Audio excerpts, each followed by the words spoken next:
নোয়াখালীর সোনাইমুড়িতে নাজিম উদ্দিন নামে ১৩ বছর বয়সী এক মাদ্রাসা ছাত্রকে ঘুমের মধ্যেই জবাই করে হত্যা করা হয়েছে। ঘুমন্ত অবস্থাতেই ধারালো ছুরির আঘাতে নির্মমভাবে তার জীবন কেড়ে নেওয়া হয়েছে। এই ঘটনায় পুলিশ ইতিমধ্যে একজন শিক্ষার্থীকে আটক করেছে।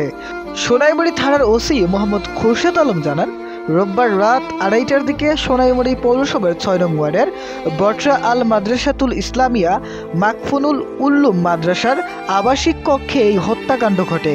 হত্যাকারী ছাত্র আবু সাইদ, যিনি ময়মনসিংহের ট্যাঙ্গাপাড়া গ্রামের রুস্তম আলীর ছেলে।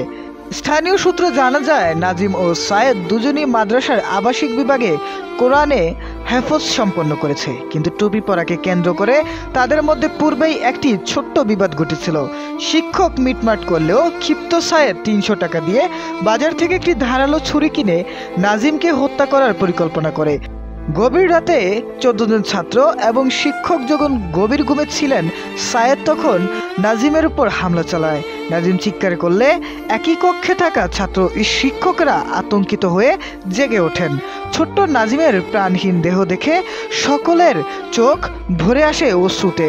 এ ব্যাপারে পুলিশের পক্ষ হতে জানানো হয়, ঘটনাস্থলে পৌঁছে আমরা ঘটনার সত্যতা নিশ্চিত করেছি।